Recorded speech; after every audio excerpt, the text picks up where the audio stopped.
हाँ जी बेटा, चलिए स्टार्ट करते हैं। क्वेश्चन नंबर 22 कब बेटा भाई साहब? क्वेश्चन नंबर 2 ला दो स्क्रीन पर। आ गया बेटा, पढ़ो जरा। क्वेश्चन नंबर 22 देखो क्या कह रहा है। Discuss the continuity of the cosine, cosecant, second and cotangent. आपको कॉन्टिन्यूटी बतानी है कि कोसाइन का, कोसेकेंड का, सेकेंड का और कोटेंजेंट का बतानी है कॉन्टिन्यूस है या नहीं है। ठीक है, इसके बारे में डिस्कस करना है। तो चलिए, इसके 4 पार्ट है बेटा। 22 क्वेश्चन का पहला पार्ट, सबसे पहले आपको कॉन्टिन्यूटी बतानी है कोसाइन। कोसाइन मतलब कॉस का। तो आपका फंक्शन आपको दिया हुआ है कोसाइन, कोसाइन का मतलब आप cos x लिख लोगे।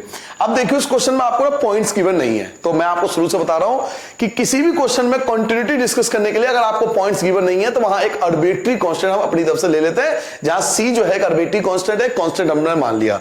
तो let c is the point of continuity. Point of continuity, सभी क्वेश्चन याद रखो बेटा, एक ही मेथड से करना है, मेथड को चेंज मत करना। तो सबसे पहले फंक्शन में पुट कर लो। अगर c को फंक्शन में पुट करूं तो क्या निकल के आएगा? cos c बन जाएगा, x की जगह c हो गया, पहला फंक्शन वाली वैल्यू आ गई। अब लेफ्ट हैंड लिमिट निकालना है, तो left hand limit at x equal to c, हमें लेफ्ट हैंड लिमिट निकालना है c पर। तो limit x approaches c minus, या इसी लिखोगे ना, लिमिट की जगह लिमिट आ जाएगा, x की जगह h ले लेता है, x को रिप्लेस कर देता है h, और cos की जगह cos लिखोगे और x को रिप्लेस कर दोगे। किससे रिप्लेस करोगे? c माइनस एच से, क्योंकि मैंने आपको डायग्राम समझाया था कि c लिख लो, यहां c माइनस एच लिख लो, यहां c प्लस एच लिख लो। लेफ्ट हैंड लिमिट में c माइनस एच रखेंगे, राइट हैंड लिमिट में c प्लस एच लिखेंगे। अब आप चाहो तो यहां फॉर्मूला लगा सकते हो cos a माइनस b का, cos a cos b plus sin a sin b का फॉर्मूला लगा सकते हो। उसके बाद h की वैल्यू पुट कर सकते हो, या आप डायरेक्ट भी पुट कर दो तो कोई दिक्कत नहीं है। अगर डायरेक्ट पुट करोगे तो क्या बचेगा आपका? cos c बचेगा। ये आपका लेफ्ट हैंड लिमिट आ चुका है। अब आप फाइंड करो बेटा right hand limit at x equal to c। Right hand limit find करोगे तो limit x approaches c plus यहां फंक्शन आ जाएगा इक्वल टू लिमिट, अब x की जगह कौन ले लेता है? तो h ले लेता है। cos की जगह cos आएगा। अब x की जगह आपको राइट हैंड लिमिट की वैल्यू रखनी है। राइट हैंड लिमिट क्या है? c प्लस एच है, c प्लस एच। आप चाहो तो यहां फॉर्मूला भी लगा सकते हो cos a प्लस b का, देन उसके बाद h की वैल्यू पुट कर सकते हो, या चाहो तो h की वैल्यू डायरेक्ट पुट कर दो। तो क्या बचेगा? cos c बचेगा। तो थर्ड आ गया। देखो तीनों पार्ट देखो, जब आपने फंक्शन निकाला तब भी cos c आया, लेफ्ट हैंड लिमिट फाइंड किया तब भी cos c आया, जब आपने राइट हैंड लिमिट किया तब भी cos c आया। तीनों केस में इक्वल आ रहा है। तो हम जानते हैं कि जब left hand limit, right hand limit और आपका फंक्शन सब इक्वल आया cos c के, तीनों इक्वल आए cos c के, तो क्या लिखोगे बेटा?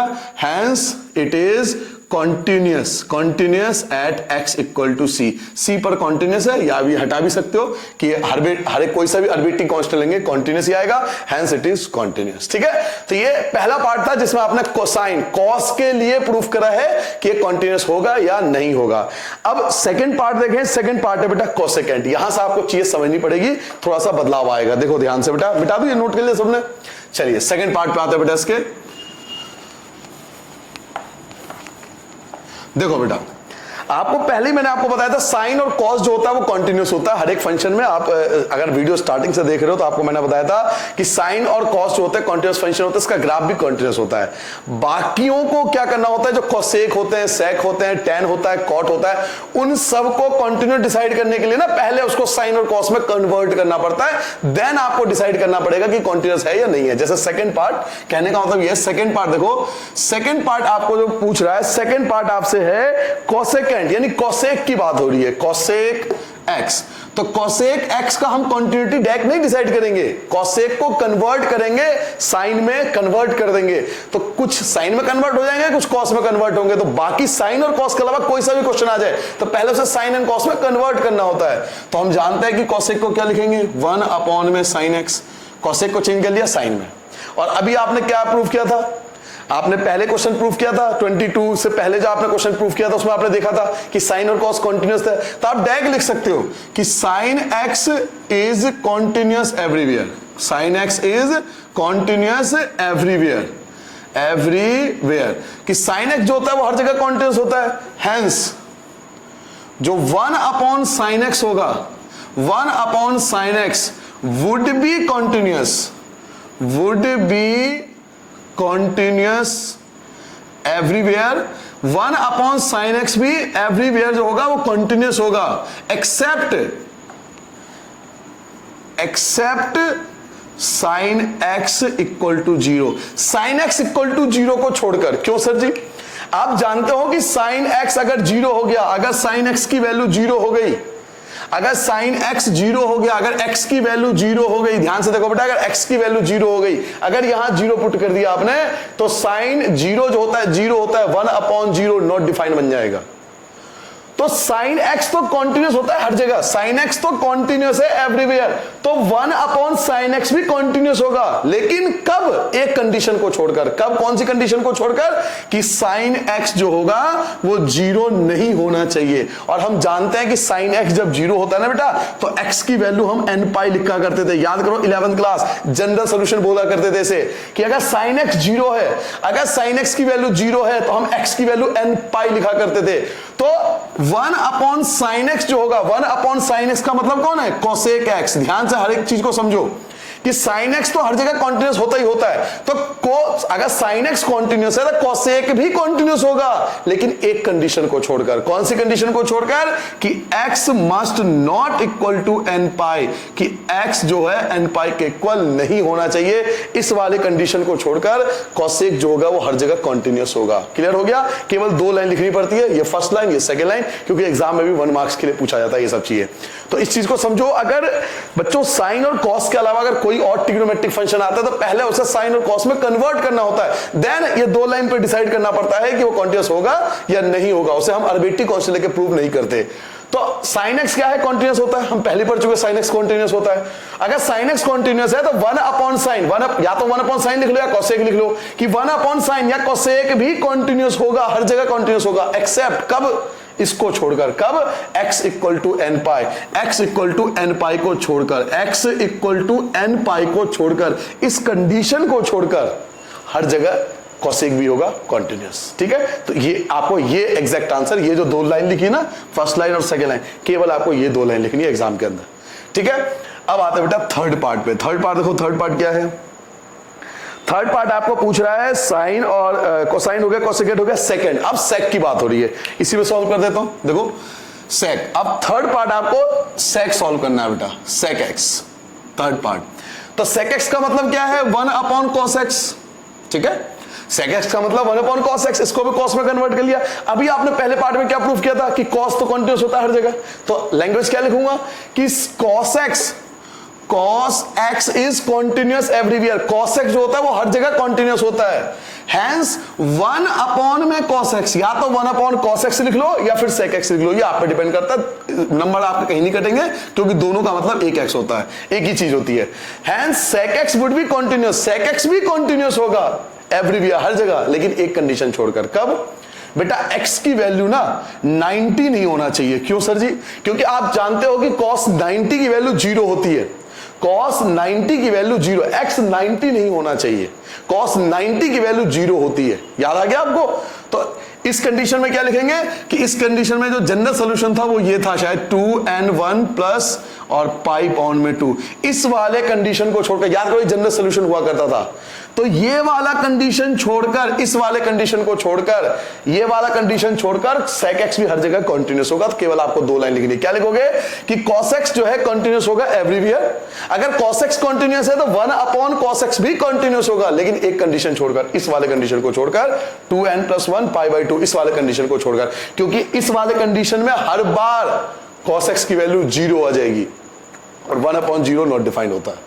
तो ये वाले कंडीशन को छोड़कर आप हर जगह जो होगा 1/cos जो होगा वो कॉन्टिन्यूस होगा। केवल आपको ये याद रखना। ठीक है? तो ये था थर्ड पार्ट। थर्ड पार्ट में आपको केवल ये 2 लाइन लिखनी है।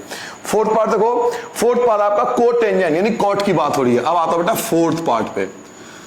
तो यहां क्या लिखूंगा? cot x। तो cot x को डायरेक्टली सॉल्व नहीं करना, cot को भी कन्वर्ट करना है sin एंड cos के फॉर्म में। तो cot का फॉर्मूला क्या होता है?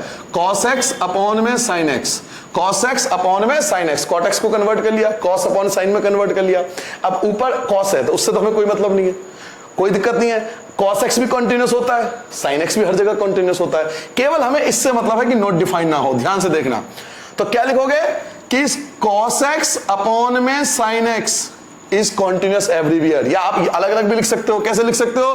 कि cos x and sin x, cos x and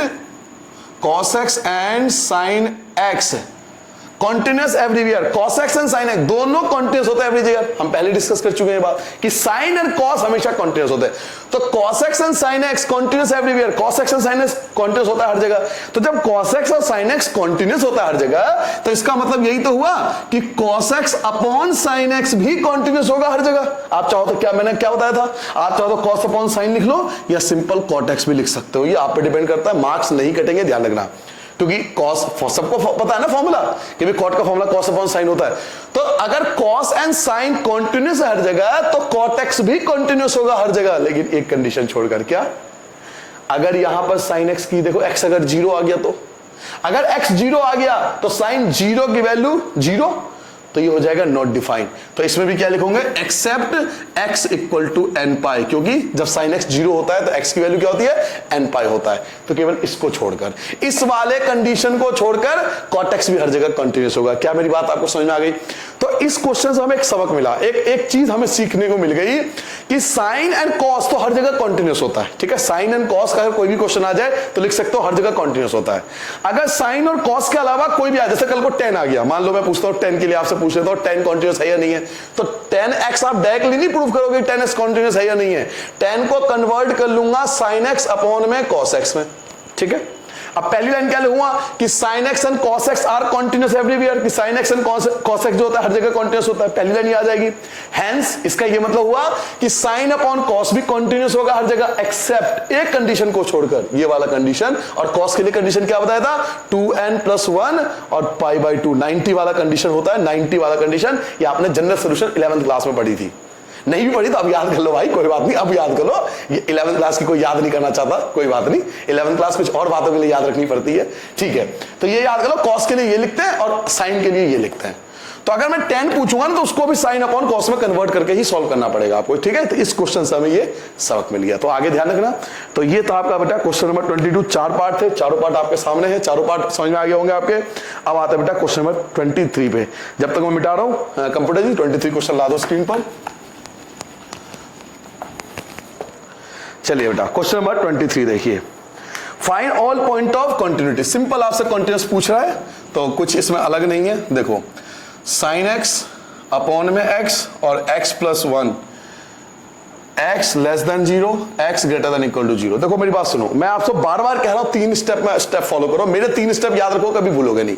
पहला स्टेप क्या बताया था कि ये लेफ्ट हैंड लिमिट है क्योंकि ये लेस देन है, ये राइट हैंड लिमिट है क्योंकि ये मोर देन है। इक्वल टू हमें दिख रहा है फंक्शन होगा तो वो उसकी बात करेंगे।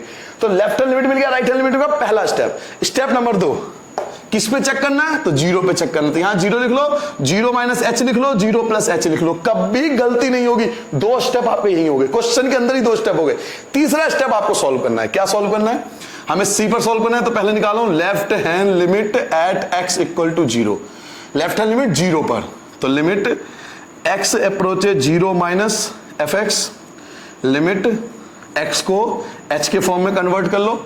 और लेफ्ट हैंड लिमिट कौन सा था, लेफ्ट हैंड लिमिट ये था। तो क्या लिखूंगा बेटा, साइन x नहीं लिखूंगा, x की जगह क्या रिप्लेस कर दूंगा, 0 - h को, और ऐसे ही x की जगह 0 - h को। लिमिट h अप्रोचेज 0, ये तो 0 है। Sine minus theta, sine minus theta बच्चों माइनस साइन थीटा होता है, ये तो 0 हो गया, तो -h बचा, माइनस माइनस कट गया।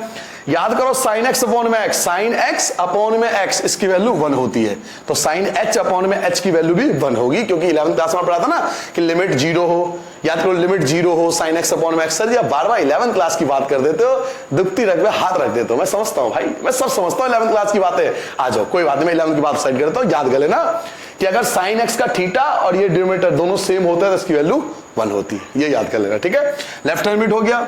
अब आता है right hand limit at x = 0। Right hand limit की बात करता हूं, limit x approaches 0 + fx। Simple सा कॉन्सेप्ट, हर क्वेश्चन का x को रिप्लेस कर दो h के फॉर्म में। राइट हैंड लिमिट कौन था, तो ये वाला था।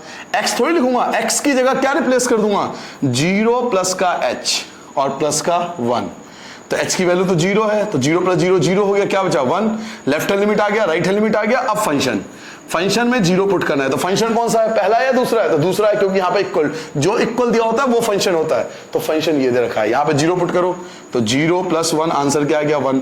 तो देखो लेफ्ट हैंड लिमिट भी बनाया, राइट हैंड लिमिट भी बनाया, एंड फंक्शन इज ऑल्सो 1, सो तीनों वैल्यू आपके इक्वल आ गए। तो क्या लिख सकते हो बेटा, left hand limit equal to right hand limit equal to f0, सबकी वैल्यू 1 है, तीनों की वैल्यू इक्वल टू 1। देखो मैं वैल्यू भी लिखता हूं, कोई गलती मत करना एग्जाम में, एक ही मेथड सीखो पूरे एक्सरसाइज के लिए। पहले क्वेश्चन से लेकर आप एक काम करो, पहले क्वेश्चन जो बिल्कुल पहला क्वेश्चन कराया था और अब आ चुके 23 क्वेश्चन पे, मैच कर लो। फर्स्ट से 23 क्वेश्चन के मेथड, एक ही मेथड को फॉलो कर रहा हूं, मेथड चेंज करना ही नहीं आके एग्जाम में। Hence it is continuous at x = 0। ठीक है बेटा, जल्दी नोट करो। हाँ जी, अब आते हैं क्वेश्चन नंबर 24 पे। फिर सेम क्वेश्चन है, देखो आपको दो फंक्शन आपको दिया हुआ है, ये पहला और दूसरा, और आपको बताना कॉन्टिन्यूअस है या नहीं है। तो क्वेश्चन में देखो ये दिया हुआ है नॉट इक्वल टू 0। मैंने आपको पहले भी कहा था अगर नॉट इक्वल टू 0 होता है इसका मतलब यही आपका लेफ्ट हैंड लिमिट है और यही आपका राइट हैंड लिमिट है। भाई नॉट इक्वल टू 0 का मतलब क्या है, 0 का इक्वल नहीं है, यानी 0 से लेस होगा या 0 से ग्रेटर होगा, तो लेफ्ट हैंड लिमिट भी यही है, राइट हैंड लिमिट भी आपका दोनों यही है। और फंक्शन के लिए आपको ये वाला दिया हुआ है। ठीक है, किस पे चेक करना है, 0 पे चेक करना है। तो 0 0 - h 0 + h। देखो मैंने दो स्टेप कर लिए, दो स्टेप में स्टार्टिंग में कर ले, तो आप चाहो तो वहां क्वेश्चन पेपर पे भी तुरंत लिख सकते हो, जैसे क्वेश्चन पेपर आपको मिलेगा ना वहीं लिख दो, छोटा सा लिख दो पेंसिल से या पेन से, ताकि ज्यादा पता लगे। L लिख दो लेफ्ट हैंड लिमिट के लिए और राइट हैंड लिमिट का R लिख दो, किसी को क्या पता लग रहा है। तो left hand limit right hand limit मिल गया, आपने एक ग्राफ भी बना लिया, बिल्कुल स्टार्ट हो जाओ। उसके बाद क्या लिखोगे, लेफ्ट हैंड लिमिट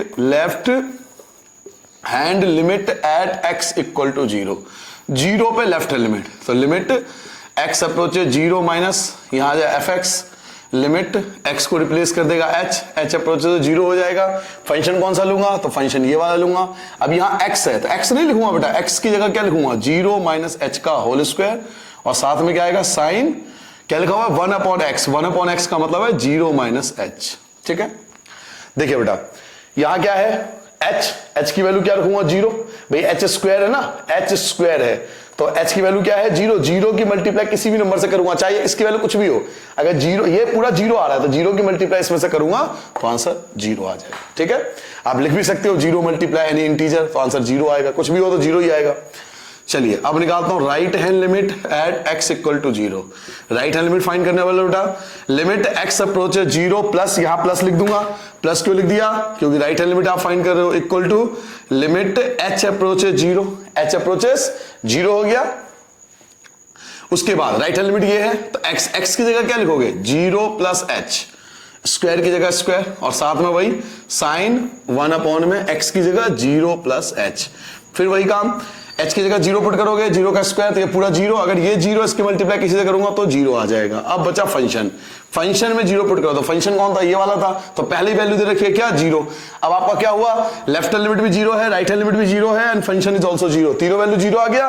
तो नीचे क्या लिखोगे कि left hand limit equal to right hand limit equal to function, सबकी वैल्यू 0 आ रही है, तीनों की वैल्यू आपकी 0 आ रही है, hence it is continuous at x = 0, कि 0 पे तो कॉन्टिन्यूस होगा। ठीक है भाई, जल्दी से नोट करो, क्लियर हो गया। एक ही मेथड आप बार बार सभी क्वेश्चन में फॉलो करना, मेथड चेंज मत करना। मैं आपको बार बार बोल रहा हूं, हर क्वेश्चन में बोल रहा हूं, किसी भी क्वेश्चन में मेथड आप देखना, फर्स्ट क्वेश्चन से लास्ट क्वेश्चन तक किसी भी क्वेश्चन में मेथड चेंज मत करना, एक ही चीज फॉलो होना है। पहले left hand limit right hand limit पहचान लो, फिर इनका ग्राफ बना लो, लेफ्ट हैंड लिमिट में राइट हैंड लिमिट पुट कर दो और एक फंक्शन ले लो, तीनों वैल्यू इक्वल हो तो कॉन्टिन्यूस, नहीं हो तो नॉट कॉन्टिन्यूस। ठीक है, चलिए नेक्स्ट क्वेश्चन आता है बेटा 25 पे।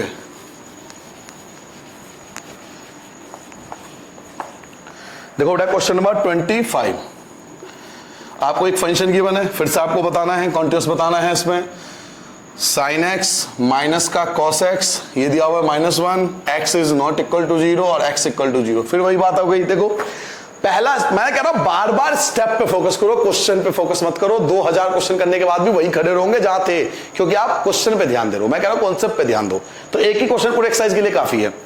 फिर से देखो नॉट इक्वल है तो यही हमारा लेफ्ट हैंड लिमिट है और यही हमारा राइट हैंड लिमिट है, क्योंकि नॉट इक्वल टू है। ठीक है, और ये इक्वल टू 0 है तो ये फंक्शन है, पहला स्टेप हो गया। दूसरा स्टेप 0 पे चेक करना है, तो 0 - h 0 + h, पहली ग्राफ बना लो कि लेफ्ट हैंड लिमिट में ये पुट करना है, राइट हैंड लिमिट में ये पुट करना है। अब आ जाओ क्वेश्चन पे, क्या लिखोगे बेटा, left hand limit at x = 0, तो लिमिट x अप्रोचेज 0 माइनस यहाँ एफ एक्स, लिमिट x की जगह रिप्लेस कर दोगे h अप्रोचेज 0। अब लेफ्ट हैंड लिमिट कौन था, तो ये वाला था, साइन की जगह साइन आ जाएगा, x नहीं लिखूंगा, x की जगह रिप्लेस कर दूंगा 0 minus H minus cos, x नहीं लिखूंगा, x की जगह रिप्लेस कर दूंगा 0 माइनस एच। अब जरा बेटा ध्यान से देखना, h की वैल्यू आप 0 पुट करोगे तो 0 माइनस 0 0, साइन 0 की वैल्यू 0 होती है, माइनस फिर यहाँ 0 पुट करोगे तो 0 माइनस 0 0, कॉस 0 की वैल्यू 1 होती है। तो सॉल्व करने के बाद क्या आया, -1 आया। ठीक है, लेफ्ट हैंड लिमिट आ गया। अब निकालूंगा right hand limit at x equal to 0, limit x approaches 0 plus ये आ गया फंक्शन, लिमिट x की जगह रिप्लेस कर दोगे h अप्रोचेज 0। चलो जी राइट हैंड लिमिट पुट करो तो क्या लिखोगे बेटा, साइन x की जगह लिखोगे 0 plus H minus cos x की जगह लिखोगे 0 प्लस एच, फिर से पुट करो, अगर h 0 हो जाएगा 0 प्लस 0 0, साइन 0 की वैल्यू 0 होती है, माइनस 0 प्लस 0 0, कॉस 0 की वैल्यू 1 होती है, तो 0 माइनस 1 तो राइट हैंड लिमिट भी आ गया। अब फंक्शन, तो फंक्शन में भी हमें 0 पुट करना है, तो जब फंक्शन में 0 पुट कर दो, फंक्शन ये रहा देखो ऑलरेडी गिवन है, उसकी वैल्यू क्या गिवन है, -1 गिवन है, लो जी हो गया काम। तो you have the left hand limit -1, right hand limit -1 and function is also -1। So left hand limit equal to right hand limit equal to function equal to -1, तीनों की वैल्यू आपकी -1 आया, इसलिए क्या लिखोगे, hence it is continuous at x equal to 0, कि 0 पे तो ये कॉन्टिन्यूअस है। ठीक है, क्लियर हो गया। तो आपने देखा 24 एंड 25 क्वेश्चन एक ही पैटर्न पे थे। अब जो 26 से 30 तक के क्वेश्चन है ये मोस्ट इंपॉर्टेंट है। पिछले 6 सालों से अगर देखा जाए, पिछले 6 सालों का अगर ट्रेंड चेक करें कि एग्जाम में क्या आ रहा है, तो 26 से लेकर 30 तक ये आपके एग्जाम में कोई भी स्कूल के टीचर जो होंगे वो आपको जरूर बताएंगे, क्योंकि मोस्टली यही आता है, find the value of k, find the value of lambda, find the value of m, इस टाइप के क्वेश्चन आते हैं। तो अब स्टार्ट हो रहा है वैल्यू फाइंड करना। ठीक है, नोट करो 26 पे आता है बेटा।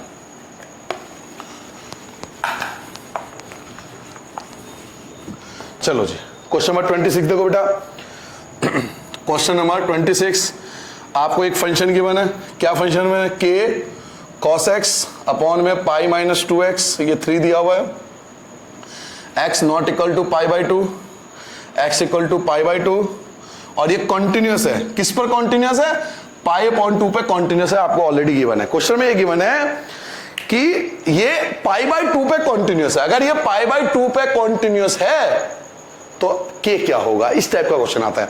तो इस टाइप क्वेश्चन आपको पहले ही बताया था कि हमें पहले ही गिवन है सिंस कि fx इज कॉन्टिन्यूअस। देखो कभी भी क्वेश्चन में कॉन्टिन्यूअस दिया हो तो पहले लिख लो कि since fx is continuous at x equal to π/2, हमें क्वेश्चन में दिया, मैं थोड़ी लिख रहा हूं, क्वेश्चन में गिवन है कि ये कॉन्टिन्यूअस है, π/2 पे ऑलरेडी कॉन्टिन्यूअस है। अगर ये कॉन्टिन्यूअस है तो इसका मतलब वही तीन चीज इक्वल होगी, कौन कौन सी, left hand limit, right hand limit और फंक्शन, तीनों इक्वल होगा।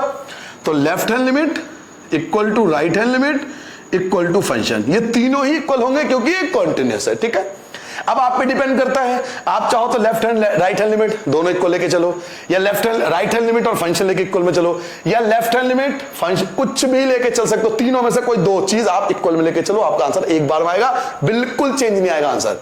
उसमें अब तक पता क्या फर्क है दोनों में, उसमें लेफ्ट हैंड लिमिट अलग सॉल्व करते थे, राइट हैंड लिमिट उसके नीचे अलग सॉल्व करते, यही करते थे। इसमें इक्वल में सॉल्व करना भैया क्या फर्क पड़ता है, कोई फर्क नहीं पड़ता, आप जैसे मर्जी सॉल्व करो। तो मैं एक मान लो लेफ्ट हैंड लिमिट ले लेता हूं, एक फंक्शन ले लेता हूं, ठीक है, क्योंकि फंक्शन की वैल्यू गिवन है तो आसान पड़ेगा मुझे, तो एक लेफ्ट हैंड लिमिट एक फंक्शन। आप चाहो तो एक काम करना, आप राइट हैंड लिमिट और फंक्शन लेके देख लेना, आंसर देखना दोनों का मैच कर जाएगा। ठीक है, चलिए तो लिमिट x अप्रोचेस π/2 माइनस, क्योंकि मैंने लेफ्ट हैंड लिमिट लिया है, आप राइट हैंड लिमिट लेके चलना, इक्वल टू फंक्शन। फंक्शन में क्या करूंगा, फंक्शन तो ऑलरेडी दिया हुआ है भाई, फंक्शन की वैल्यू ऑलरेडी आपको गिवन है, कितना गिवन है, चाहो तो आप लिख लो π/2, ऐसे लिखते थे ना फंक्शन कि π/2 रखना फंक्शन के अंदर। चलिए जी, लिमिट x रिप्लेस करता था h को, x रिप्लेस करता था h को, और π/2 लेके चल रहा हूं, तो π/2 का मतलब क्या है, π/2 माइनस का h और π/2 प्लस का h। अब मैं तो लेफ्ट हैंड लिमिट लेके चल रहा हूं तो ये रखूंगा, आप राइट हैंड लिमिट लेके चलना तो आप ये रखोगे, देखना कोई फर्क नहीं पड़ेगा क्वेश्चन पे। तो मैंने ये उठा लिया, तो क्या लिखूंगा बेटा, k cos की जगह cos, x की जगह लिखूंगा π/2 माइनस का h अपॉन में पाई माइनस का 2, और x की जगह लिखूंगा π/2 माइनस का h। ठीक है बेटा, x की जगह वैल्यू, x की जगह वैल्यू इक्वल टू क्या लिखा हुआ है कि हमें फंक्शन में π/2 की वैल्यू रखनी है, तो फंक्शन में अगर π/2 की वैल्यू रखते हैं तो क्या आता है, 3 आता है, तो 3 आ गया। ठीक है भाई साहब, कोई चेंज नहीं होगा, बिल्कुल सिंपल सॉल्व करना है। लिमिट एच अप्रोच 0, फर्क क्या पड़ा यार, कुछ फर्क नहीं पड़ा। उसमें क्या करते थे, तीनों अलग अलग सॉल्व करते थे, लेफ्ट हैंड लिमिट अलग, राइट हैंड लिमिट अलग, फंक्शन अलग, यही होता था ना। इसमें आप साथ सॉल्व कर रहे हो, क्या फर्क पड़ रहा है? इसमें साथ सॉल्व हो रहा है भैया, लेफ्ट हैंड लिमिट और फंक्शन दोनों साथ सॉल्व हो रहे हैं, बस इतना ही फर्क है। आप चाहो तो राइट हैंड लिमिट लेके चल लो, ठीक है। तो चलिए ये वैल्यू पुट करते हैं, के की जगह के, बेटा cos 90 माइनस थीटा, ये 90 है, cos 90 माइनस थीटा होता है sin theta, sin theta. Upon में आ जाओ, पाई की जगह पाई रहेगा, माइनस 2 की मल्टीप्लाई करोगे 2 से 2 कैंसिल हो जाएगा, पाई बचेगा, प्लस हो जाएगा, माइनस माइनस प्लस, 2 की एच से करोगे 2h होगा, इक्वल टू 3 बचा, पाई से पाई कैंसिल हो गया। लिमिट h अप्रोच 0 के साइन h, अपॉन में क्या बचा 2h, अपॉन में बचा 2h इक्वल टू 3। अभी मैंने आपको एक फॉर्मूला सिखाया था, फिर 11th की बात कहूंगा तो फिर बुरा मान जाओगे, 11th की बात नहीं करता। देखो साइन h अपॉन में h, देखो इसकी वैल्यू 1 होती है, तो साइन h अपॉन में h इसकी वैल्यू 1 होगी। आप चाहो तो साइड में रीजन भी दे सकते हो कि limit h approach 0 sine h upon में h इसकी वैल्यू 1 होगी, आपने रीजन दे दिया कि भैया इसकी वैल्यू 1 होती है। तो ये तो खत्म हो गया, 1 हो गया, क्या बचा k अपॉन में 2 और इक्वल टू में 3 बचा। भैया सिंपल क्रॉस मल्टीप्लाई, k 1 जा k और 2 3 जा 6, सो सिंपल हो गया आंसर। घबरा रहे थे इस चीज को आप देखकर, कोई डिफरेंस ही नहीं है पूरे चैप्टर में, एक ही मेथड पूरे क्वेश्चन में फॉलो होना है, left hand limit right hand limit function. इसमें बस क्या है, दोनों एक साथ सॉल्व करा, दो चीज इसमें एक साथ सॉल्व होती है, इक्वल में सॉल्व होते हैं, ठीक है। समझ में आ गया अच्छे से? मिटा दूं, नेक्स्ट क्वेश्चन ट्राई कर सकते हो ना। चलिए 27 ट्राई करेंगे बेटा।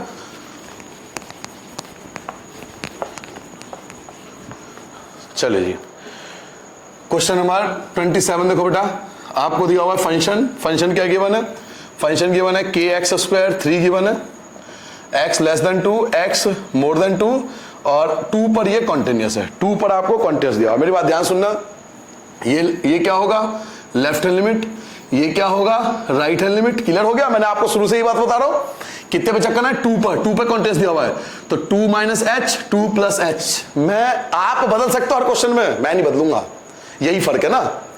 ये फर्क जिस दिन मिट गया उस दिन आप भी टीचर हो जैसे हो जाओगे, आपका दिमाग भी इसी तरह चलेगा। मैं कैसा भी क्वेश्चन मैं लिख लेता हूं भाई, ये लेफ्ट हैंड लिमिट है, ये राइट हैंड लिमिट है और ये ग्राफ बना लिया, तेज नहीं चलूंगा आपकी तरह, बिल्कुल सिंपल चलूंगा, ठीक है। तो ये हो गया। अब कॉन्टिन्यूस दिया हुआ है, 2 पर कॉन्टिन्यूस है, तो पहले लाइन लिखूंगा, क्या लिखूंगा, since fx is continuous at x equal to 2। 2 पर हमें कॉन्टिन्यूस दिया हुआ है, अगर 2 पर कॉन्टिन्यूस है तो left hand limit equal to right hand limit equal to function. Clear हो गया कि तीनों वैल्यू इक्वल होगी। आप चाहो तो f2 लिख लो या आप चाहो तो fx लिख लो, ठीक है, इससे घबराना मत, तीनों चीज इक्वल होगी। अब आप पे डिपेंड, फिर मैं वही कहूंगा, आप चाहो तो left hand right hand limit लेके चलो, आप चाहो तो राइट हैंड लिमिट फंक्शन लेके चलो, आप चाहो तो लेफ्ट हैंड लिमिट फंक्शन लेके चलो, कोई फर्क नहीं पड़ता। अब इसमें क्योंकि लेफ्ट हैंड लिमिट और राइट हैंड लिमिट अलग अलग दिया हुआ है, तो मैं इन दोनों को ही लूंगा, लेफ्ट हैंड लिमिट और राइट हैंड लिमिट। अगर वैल्यू दी होती ना, जैसे इसमें वैल्यू दिया हुआ देखो, राइट हैंड लिमिट वैल्यू दे रखी है, तो किसकी वैल्यू दे रखी है, राइट हैंड लिमिट की, तो मैं इन दोनों को ले चलूंगा, ज्यादा आसान पड़ेगा ना, इन दोनों को ले चलना ज्यादा आसान पड़ेगा क्योंकि इसकी वैल्यू हमें ऑलरेडी गिवन है। तो लेफ्ट हैंड लिमिट और राइट हैंड लिमिट आप चाहो तो कोई भी दो लेके चलते हो, उससे आंसर फर्क नहीं पड़ेगा, आप पिछले क्वेश्चन में चेक कर चुके हैं ऐसा। तो लेफ्ट हैंड लिमिट कैसे लिखते थे, limit x approaches 2 minus fx, और राइट हैंड लिमिट कैसे लिखते थे, limit x approaches 2 plus fx। Sir ji इसमें तो कोई फर्क ही नहीं है, वहां पे हम लेफ्ट हैंड लिमिट और राइट हैंड लिमिट ऊपर नीचे सॉल्व करते थे, यहां पे हम आमने सामने सॉल्व कर रहे हैं, इक्वल में सॉल्व कर रहे हैं। यार क्या डिफरेंस हो गया, वहां पर आप उस चीज को लेफ्ट हैंड लिमिट अलग सॉल्व होता था, राइट हैंड लिमिट अलग सॉल्व होता था, यहां पर आप इक्वल में सॉल्व करो, कोई फर्क नहीं पड़ता, बिल्कुल एक ही पैटर्न। आप एक काम करो, बीच में लाइन ऐसा सोच लो, बीच में लाइन है, तो इसके बाद क्या करते थे कि आप x को रिप्लेस कर देते h के फॉर्म में। अब लेफ्ट हैंड लिमिट क्या है, ये है, तो k x नहीं लिखूंगा, x की जगह क्या लिखूंगा 2 माइनस h का whole square equal to limit x की जगह h आता था। अब राइट हैंड लिमिट कौन है, ये है, तो 3 गिवन है, ऑलरेडी 3 गिवन है, तो 3 की जगह 3 पुट कर दिया। देखो बेटा h की वैल्यू 0, h की वैल्यू 0, h खत्म हो गया, ये तो खत्म हो गया, k क्या बचा 2 का स्क्वायर और इक्वल टू में 3, तो बेटा 2 का स्क्वायर 4 की k से करोगे 4k इक्वल टू 3, तो k इक्वल टू 3 4 आ जाएगा अपॉन में, ये कंप्लीट आंसर। सिंपल, क्लियर हो गया, left hand limit right hand limit equal में सॉल्व कर दिया, आंसर आ गया। ठीक है भाई, घबराना नहीं है, आंसर एक जैसा आएगा। जल्दी नोट करो, 28 करेंगे, बिल्कुल 29 30 सारे क्वेश्चन एक ही पैटर्न पे होना है, घबराना नहीं आप सबको। चलिए 28 पे आता है बेटा, क्वेश्चन नंबर 28 देखो, आपको एक फंक्शन गिवन है, क्या फंक्शन है, के एक्स प्लस का 1 cos X less than equal to pi more than pi, और कॉन्टिन्यूस है पाई पर कॉन्टिन्यूस है। मेरी बात फिर से भाई, मैं चेंज होऊंगा नहीं, मैं एक ही पैटर्न पे फॉलो करूंगा भाई। लेस देन है, ये लेफ्ट हैंड लिमिट है, मोर देन है, ये राइट हैंड लिमिट है, और पाई पर कॉन्टिन्यूस दिया हुआ है, पाई पर कॉन्टिन्यूस गिवन है। अगर पाई पर कॉन्टिन्यूस है तो क्या लिखूंगा बेटा, सिंस, फिर वही लाइन लिखोगे पहले, since F x is continuous at x equal to pi, कि भाई पाई पर कॉन्टिन्यूस है। अगर ये पाई पर कॉन्टिन्यूस है इसका मतलब है left hand limit, right hand limit और फंक्शन तीनों इक्वल होगा। फिर वही बात, दो को एक left hand limit right hand limit ले लो, सॉल्व करते जाओ, क्योंकि दो अलग अलग फंक्शन है ना, लेफ्ट हैंड का अलग फंक्शन है, राइट हैंड का अलग फंक्शन है, तो दोनों को सॉल्व करो एक साथ। तो limit x approaches pi minus left hand limit की पहचान, ये एफ एक्स आ गया, limit x approaches pi plus ये राइट हैंड लिमिट की पहचान। बिल्कुल पैटर्न चेंज नहीं करूंगा, मैं आपसे बार बार कह रहा हूं, एक्स की जगह एच ले लेगा, लेफ्ट हैंड लिमिट कौन था, ये था, फिर वही पाई पे चेक करना है तो पाई माइनस एच और पाई प्लस एच पहले लिख के रख लो, के की जगह के लिखोगे, एक्स नहीं लिखूंगा, एक्स की जगह रिप्लेस कर दूंगा किसको, पाई माइनस एच को, ठीक है, प्लस 1, ठीक है, के की जगह के, एक्स की जगह पाई माइनस एच प्लस का 1, लिमिट एक्स की जगह ले लेगा H approaches 0, right hand limit कौन है, राइट हैंड लिमिट ये है, कॉस की जगह कॉस आ जाएगा, एक्स की जगह रिप्लेस कर दूंगा राइट हैंड लिमिट को, राइट हैंड लिमिट क्या है, पाई प्लस एच। क्लियर हो गया, कोई परेशानी नहीं आ रही। चलिए भाई एक बात बता, एच की वैल्यू 0 है तो ये तो 0 हो गया, ये तो खत्म हो गया 0, क्या बचा, के पाई प्लस का 1 इक्वल टू एच की जगह 0, एच हो गया 0, क्या बचेगा, कॉस पाई। बच्चों कॉस पाई की वैल्यू -1 होती है, याद रखना, कॉस पाई की वैल्यू -1 होती है। अधिकतर गलती करते हैं, यहां पर गलतियां होती है बच्चों से, कॉस पाई बेटा -1 होती है, याद रखोगे। चलिए के पाई की जगह के पाई इक्वल टू -1 प्लस का 1 क्या हो जाएगा, माइनस, के पाई की जगह के पाई -1 -2 हो जाएगा, पाई इक्वल टू -2, और अगर मैं तो के की वैल्यू निकालनी है, सॉरी, इक्वल टू -2, पाई आ जाएगा अपॉन में, तो बेटा के की वैल्यू क्या आ जाएगी, -2 अपॉन में पाई। क्लियर हो गया भाई, प्लस का 1 क्या हो जाएगा, -1 -2, हमें तो के की वैल्यू निकालनी है तो पाई आ जाएगा अपॉन में, तो -2 अपॉन पाई जो होगा वो आपका रिक्वायर्ड आंसर आ जाएगा। ठीक है भाई साहब, क्लियर हो गया, कोई परेशानी तो नहीं आ रही कि सर जी आपने अलग क्वेश्चन का अलग मेथड लगा दिया। कई बच्चों को परेशानी होती है यार, मेथड चेंज करोगे तो आप भी कंफ्यूज होगे, मैं भी कंफ्यूज रहूंगा। कंफ्यूज होना नहीं है, हमें एग्जाम देना है, कंफ्यूज नहीं पैदा करना। एक ही पैटर्न पहले क्वेश्चन से लेकर अब तक फॉलो कर रहा हूं, और यही चीज मैं आगे भी फॉलो करता रहूंगा। नेक्स्ट नोट करो बेटा जल्दी से, अब आता है 29 पर। चलिए 29 देखो बेटा, क्वेश्चन नंबर 29, फंक्शन क्या गिवन है, फंक्शन गिवन है बेटा kx प्लस 1 3x माइनस का 5, ये दिया हुआ है लेस देन इक्वल टू 5, और ये दिया हुआ है मोर देन 5, और x इक्वल टू 5 पर कॉन्टिन्यूस है। 5 पर कॉन्टिन्यूस है, मेरी बात ध्यान से सुनो, ये क्या हो गया, लेफ्ट हैंड लिमिट, ये क्या हो गया, राइट हैंड लिमिट। तैयार कर लूंगा 5 पे, तो ये लिखूंगा 5 माइनस एच, ये लिखूंगा 5 प्लस एच, पहले ही तैयार कर लूंगा, दो चीज पहले ही लिख लिया। मुझे तो टाइम लग रहा है, आप चाहो तो क्वेश्चन पेपर में हल्का सा लिख सकते हो, एल और आर करके लिख दो ना, और ये छोटा सा ग्राफ बना सकते हो, किसी को क्या पता लग रहा है। तो 2 स्टेप तो आपने क्वेश्चन पेपर भी कर दिया, ये लिखने की आवश्यकता नहीं है आपको, 2 स्टेप तो आप क्वेश्चन पेपर भी कर सकते हो। जो अब यहां से स्टार्ट करना आपको answer, left hand limit, sorry आपको कॉन्टिन्यूस दिया हुआ, सॉरी, तो क्या लिखोगे, since F x is continuous at x equal to 5 पर कॉन्टिन्यूस है, तो आपका लेफ्ट हैंड लिमिट, आपका राइट हैंड लिमिट और आपका f5 या fx तीनों इक्वल होंगे। लेफ्ट हैंड लिमिट ले लो, राइट हैंड लिमिट ले लो, तो limit x approaches 5 minus, left hand limit की पहचान यही होती है fx, राइट हैंड लिमिट की क्या पहचान होती है बेटा, लिमिट x अप्रोचेस 5 प्लस, या fx लिखूंगा, लिमिट h अप्रोचेस 0, x को h के फॉर्म में रिप्लेस कर दूंगा, लेफ्ट हैंड लिमिट फंक्शन कौन सा ये है, तो k की जगह k आ जाएगा। अब x नहीं लिखूंगा, x की जगह रिप्लेस करूंगा, किसको रिप्लेस कर दूंगा, 5 माइनस एच को, तो 5 माइनस एच को रिप्लेस कर दिया, प्लस का 1 एज इट इज है। अब आ जाओ इसमें राइट हैंड लिमिट में, लिमिट x की जगह h रिप्लेस कर दिया, राइट हैंड लिमिट आपका ये है 3x, x की जगह क्या लिखोगे बेटा, 5 प्लस एच, या 5 माइनस एच, यहाँ 5 प्लस एच, और माइनस का 5। ठीक है भाई, ये लेफ्ट हैंड लिमिट था, ये राइट हैंड लिमिट था, लेफ्ट हैंड लिमिट में 5 minus H, right hand limit में 5 प्लस एच, इक्वल में चल रहा है, कोई दिक्कत नहीं आएगी। चलिए h की वैल्यू तो 0 हो गई, तो क्या बचा, 5k प्लस का 1 इक्वल टू, ये आपका 0 हो गया, 15 माइनस का 5, यहां तो एज इट इज रहेगा 5k प्लस का 1 इक्वल टू 15 में से 5 गया आपका 10 बचेगा, 5k इक्वल टू प्लस का 1 माइनस हो जाएगा, प्लस का 1 माइनस हो गया तो 9 बचेगा, k इक्वल टू ये आपका 9 है और ये आपका 5 आ गया अपॉन में, तो 9/5 जो होगा वो आपका रिक्वायर्ड आंसर आ जाएगा। ठीक है भाई, तो इस प्रकार से क्वेश्चन करना है, घबराना नहीं है किसी क्वेश्चन को देखकर, एक ही क्वेश्चन का पैटर्न पूरे क्वेश्चन में सभी क्वेश्चनों में फॉलो होंगे। ठीक है, ये 10 बचा था ना, प्लस का 1 माइनस कर दिया, 10 बचा था प्लस का माइनस कर दिया तो 9 बचा, 5 अपॉन में 9/5। ठीक है, तो जल्दी से नोट करो। अब आते हैं क्वेश्चन नंबर बेटा 30 पे, और 30 क्या है, मोस्ट ये तो मोस्ट इंपॉर्टेंट थे, 30 जो है वो मोस्ट इंपॉर्टेंट है, बहुत ज्यादा इंपॉर्टेंट है। तो नेक्स्ट क्वेश्चन पे आता है बेटा, बहुत ज्यादा इंपॉर्टेंट क्वेश्चन है, क्वेश्चन नंबर 30। ये है, इस टाइप के क्वेश्चन आपको आएंगे, आपसे कहेगा फाइंड द वैल्यू ऑफ ए और बी, आपको ए और बी की वैल्यू फाइंड करनी है।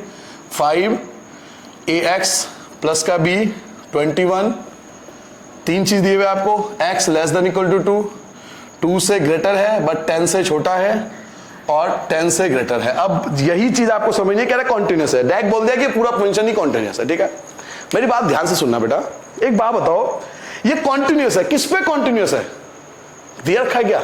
नहीं सर जी, अरे भाई दे रखा है, 2 नहीं दे रखा आपको, 2 के लिए ये हो गया लेफ्ट हैंड लिमिट, ध्यान से देखो, 2 के लिए ये लेफ्ट हैंड लिमिट हो गया क्योंकि लेस देन 2 है, और 2 के लिए ये राइट हैंड लिमिट हो गया। क्या मेरी बात समझ पा रहे हो? पहले 2 के लिए डिसाइड हुआ, 2 के लिए ये लेफ्ट हैंड लिमिट है, 2 के लिए ये राइट हैंड लिमिट है, 2 के लिए। तो जब मैं 2 के लिए सॉल्व करूंगा तो यहां आ जाएगा 2 माइनस एच और यहां आ जाएगा 2 प्लस एच, 2 का डिसाइड हो गया।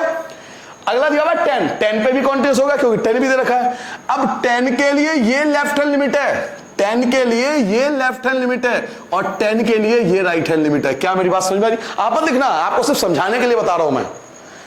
ये लेस देन 2 है तो 2 के लिए लेफ्ट हैंड लिमिट, ये मोर देन 2 है तो 2 के लिए राइट हैंड लिमिट, ये लेस देन 10 है तो 2 के लिए लेफ्ट हैंड लिमिट, ये मोर देन 10 है तो 10 के लिए राइट हैंड लिमिट। तो 10 के लिए निकालूंगा तो बीच में क्या आएगा 10, यहां आएगा 10 माइनस एच, यहां आएगा 10 प्लस एच। तो कितने, 2 पर कॉन्टिन्यूस है, 2 पर और 10 पर, दो चीज पर कॉन्टिन्यूस है। तो 2 बार सॉल्व करेंगे, पहले 2 के लिए फिर 10 के लिए। तो आओ स्टार्ट करते हैं।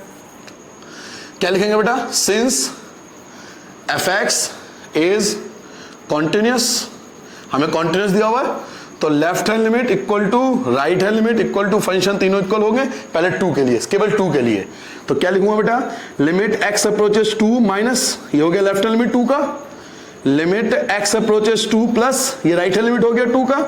अब 2 के लिए लेफ्ट हैंड लिमिट कौन सा था, तो ये था, तो 5, डायरेक्ट वैल्यू 5 दे रखी है, कुछ करना ही नहीं है, आपको ऑलरेडी वैल्यू 5 गिवन है, तो इसकी जगह लेफ्ट हैंड लिमिट आपको दे रखा है ना, डायरेक्ट 5, कुछ करना ही नहीं है।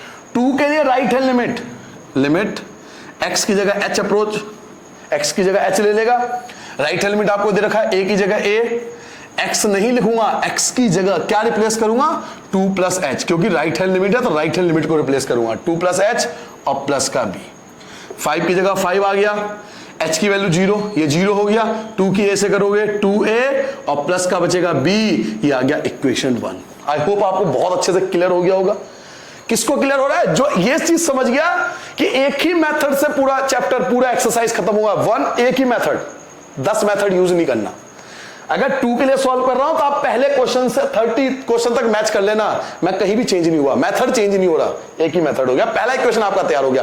अब यही चीज 10 के लिए शुरू करेंगे, 10 के लिए शुरू कर दो, तो एक इक्वेशन लिख के रख लेता हूं, कहीं भूल जाऊं मैं, कहीं भी यहां पे साइड में लिख लेता हूं, ठीक है बेटा, 2a प्लस का b इक्वल टू 5, ये पहला इक्वेशन आया था, मैंने साइड में लिख लिया, अब इसे हटा सकता हूं, ठीक है।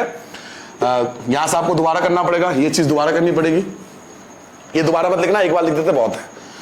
लिमिट x अप्रोचेस 10 माइनस, अब 10 के लिए equal to limit x approaches 10 plus, ठीक है भाई, लिमिट x की जगह h ले लेगा, लेफ्ट हैंड लिमिट कौन है 10 का, 10 का लेफ्ट हैंड लिमिट ये है, तो a, अब बेटा x नहीं लिखूंगा, x की जगह लेफ्ट हैंड लिमिट क्या पुट करूंगा, 10 माइनस h, 10 माइनस h था ना लेफ्ट हैंड लिमिट, ये पुट कर दिया, प्लस का b, और 10 के लिए राइट हैंड लिमिट, 10 के लिए राइट हैंड लिमिट क्या दे रखा था 21, तो कुछ करने की आवश्यकता नहीं है।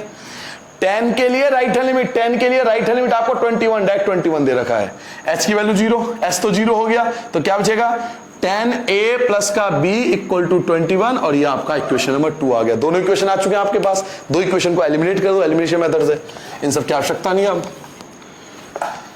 सिंपल। अब दोनों को चलिए जी, क्या इक्वेशन था पहला? From equation first and second 2a plus का b इक्वल टू 5, ये था पहला, और 10a प्लस का b equal to 21। Elimination method use कर लो बेटा, एलिमिनेट कर दो, मल्टीप्लाई करने की आवश्यकता नहीं है क्योंकि b ऑलरेडी इक्वल है। माइनस माइनस माइनस, b से b कैंसिल, 2a में से 10a घटाओगे तो माइनस का 8a, 5 में से 21 माइनस 16, माइनस माइनस कैंसिल हो गया, a इक्वल टू 16, 8 आ जाएगा अपॉन में, कैंसिल करके 2 आ जाएगा। फ्रॉम इक्वेशन फर्स्ट में आ जाओ, 2a plus b equal to 5 given था, 2a की जगह 2 प्लस का b इक्वल टू 5 हो गया, 2 2 जा 4 प्लस का b इक्वल टू 5 आ गया, तो b इक्वल टू क्या करोगे, 4 प्लस का माइनस हो जाएगा तो 1 आ जाएगा, तो b की वैल्यू 1 आ गया और a की वैल्यू 2, तो a जो है वो 2 है और b इक्वल टू 1 है, तो कोई कुछ फर्क पड़ा? किसी क्वेश्चन से घबरा, मैं आपसे बार बार यही चीज आपको भरोसा दिला रहा हूं, अगर एक चीज आप कॉन्फिडेंस यहां मान लो कि मैं मेथड चेंज नहीं करूंगा, मेथड वही रखूंगा चाहे क्वेश्चन कैसा भी आ जाए, तो आप कभी कंफ्यूज नहीं होंगे। तो यहां तक जो क्वेश्चन थे वो एक ही पैटर्न पे चल रहे थे। अब जो क्वेश्चन है 31 से लेकर 34 तक, उसमें जो फंक्शन है उसे दो प्रकार से कर सकते हो। एक तो ये मेथड जो आप फॉलो करो इससे भी हो जाएगा, एक और मेथड आपको बताऊंगा, तो पहले नोट करो फिर नेक्स्ट क्वेश्चन पे आते हैं। हाँ जी भाई साहब, नेक्स्ट क्वेश्चन पे आते हैं। कंप्यूटर भाई साहब नेक्स्ट क्वेश्चन ला दो, क्योंकि यहां से थोड़ा सा डिफरेंट क्वेश्चन स्टार्ट होता है। क्वेश्चन का पैटर्न देखो अलग है थोड़ा सा। शो दैट द फंक्शन, आपको एक फंक्शन गिवन है बच्चों, क्वेश्चन नंबर 31, आपको एक फंक्शन गिवन है बच्चा cos x स्क्वायर, और आपको प्रूव करना है कि कॉन्टिन्यूस है। अब आप कहोगे सर अलग क्या है, ऐसा क्वेश्चन तो हम कर चुके हैं। बच्चों ये अलग इसलिए है क्योंकि आप क्वेश्चन को ध्यान से देखो, यहां पे दो फंक्शन हैं। अब तक जो आप प्रूव करते थे ना वो सिंगल फंक्शन होता था, sin x होता था, cos x होता था, बट यहां पे दो फंक्शन है, ये ट्रिग्नोमेट्रिक फंक्शन भी है और ये पॉलिनोमियल फंक्शन भी है, तो दो फंक्शन एक साथ है आपके पास, इसलिए ये अलग है। तो अब जो आप 31 से 34 तक के जो क्वेश्चन करोगे वो थोड़े से डिफरेंट है, तो इसको करने का मेथड भी थोड़ा सा अलग होगा। इसके लिए आपको फर्स्ट चैप्टर के कॉन्सेप्ट भी आने चाहिए, तो आपको फर्स्ट चैप्टर तो आपने करा नहीं है, तो इतना बड़ा कॉन्सेप्ट नहीं, बड़ा सिंपल सा कॉन्सेप्ट है। देखो ध्यान से, जब दो फंक्शन एक साथ आ जाए, यहां पर ट्रिग्नोमेट्रिक फंक्शन है, पॉलिनोमियल फंक्शन, अगर दोनों फंक्शन एक साथ आ जाए तो क्वेश्चन को कैसे करते हैं, इसको पहले दो फंक्शन को डिवाइड कर देंगे, दो फंक्शन में इसको तोड़ देंगे, ठीक है। एक फंक्शन हमने ले लिया px, आप चाहो तो कोई भी नाम दे सकते हो, वैसे तो कोई भी नाम लग सकता है। ट्रिग्नोमेट्रिक फंक्शन ले लो, एक तो ले लिया ट्रिग्नोमेट्रिक फंक्शन, ये ट्रिग्नोमेट्रिक फंक्शन हो गया, और एक ले लिया qx, ये आपका पॉलिनोमियल फंक्शन हो गया, ठीक है। क्वेश्चन अलग क्यों है पहले ये सोचो, क्योंकि यहां पे दो फंक्शन है। अब तक कोई भी ऐसा क्वेश्चन है दो फंक्शन एक साथ हो, तो trigonometric function and polynomial function दोनों सेपरेट हो गए। अब आप चेक करो क्या ट्रिग्नोमेट्रिक फंक्शन यानी px, आपने पढ़ा था cos x क्या होता है, कॉन्टिन्यूस होता है, तो आप लिख सकते हो कि cos x इज कॉन्टिन्यूस, या आप लिख सकते हो px is continuous at x belongs to r, कि cos x तो हर जगह कॉन्टिन्यूस होता है, कोई भी रियल नंबर ले लो cos x हमेशा कॉन्टिन्यूस होता है। अब बात करते हैं एक्स स्क्वायर क्या है, पॉलिनोमियल फंक्शन, और पॉलिनोमियल फंक्शन ही हमेशा कॉन्टिन्यूस होता है, इसे बोलेंगे बेटा पॉलिनोमियल फंक्शन। जो ट्रिग्नोमेट्री में कॉस और साइन कॉन्टिन्यूस होते हैं, पॉलिनोमियल के अंदर ये जो लिखा हुआ है एक्स स्क्वायर, ये पॉलिनोमियल फंक्शन है, पॉलिनोमियल फंक्शन भी कॉन्टिन्यूस होता है। तो क्या लिखोगे, qx is also continuous at x belongs to r, कि भैया px भी कॉन्टिन्यूस है, qx भी कॉन्टिन्यूस है, दोनों अगर अलग अलग हमने चेक करा, दोनों फंक्शन को जब हमने अलग अलग चेक किया तो दोनों कॉन्टिन्यूस मिले, पहला भी कॉन्टिन्यूस मिला दूसरा भी कॉन्टिन्यूस मिला। तो अगर दोनों कॉन्टिन्यूस है और दोनों को अगर कंबाइन कर दिया जाए, कंबाइन कैसे करेंगे, देखो कंबाइन कैसे होते हैं, इसे बोलते हैं POQ, क्या बोलेंगे, POQ। कंबाइन करने के लिए इसे gof and fog, first chapter आप पढ़ोगे इसके बारे में डिटेल, ये सब क्या होता है फॉग एंड गॉफ, तो इसे POQ बोलेंगे कि पहला फंक्शन, पहले हमने क्या करा, दोनों फंक्शन को अलग अलग करा, ठीक है, चेक करा कि ये पहला फंक्शन ठीक है कॉन्टिन्यूस है, दूसरा फंक्शन ये भी कॉन्टिन्यूस है, तो क्या इन दोनों का भी कॉम्बिनेशन कॉन्टिन्यूस नहीं होगा, अगर ये दोनों ही कॉन्टिन्यूस है तो दोनों का कंबाइन करके भी ये कॉन्टिन्यूस आएगा, तो इसको POQ के फॉर्म में निकालते हैं, इसे बोलते हैं P, इसे ऑफ के लिए ब्रैकेट यूज होता है बेटा, ऑफ के लिए ब्रैकेट यूज होता है, ऑफ बोलते हैं, ऑफ के लिए ब्रैकेट यूज होता है, P की जगह P।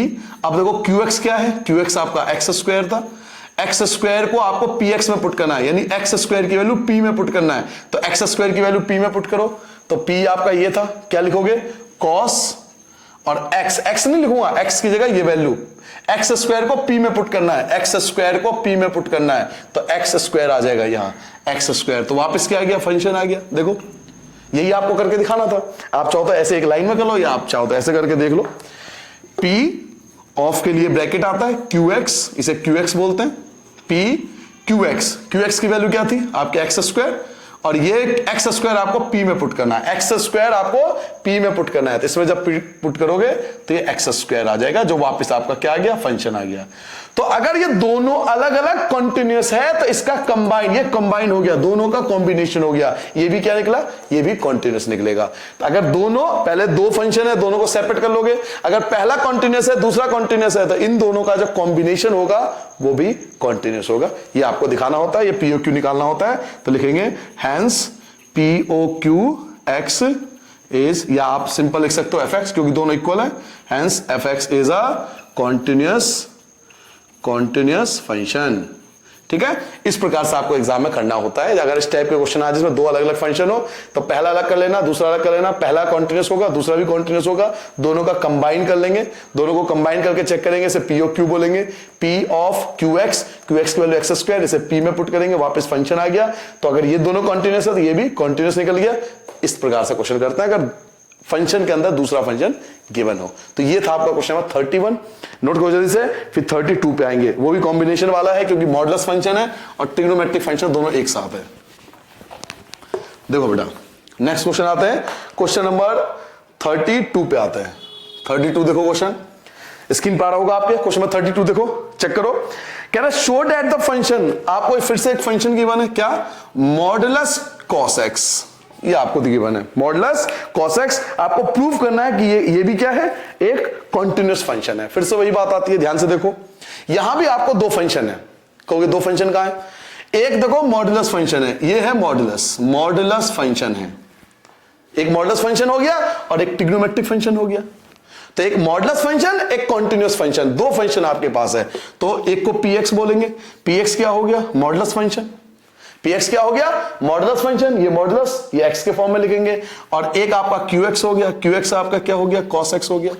ठीक है भाई, फिर से वही कहानी होगी, एक पहला फंक्शन दूसरा function, modulus function and cos x, trigonometric function. अब मॉडुलस फंक्शन भी कंटिन्यूअस होता है हमेशा, याद रखना आपको कि मॉडुलस फंक्शन भी हमेशा कंटिन्यूअस ही होता है। तो क्या लिखेंगे, px इज कॉन्टिन्यूअस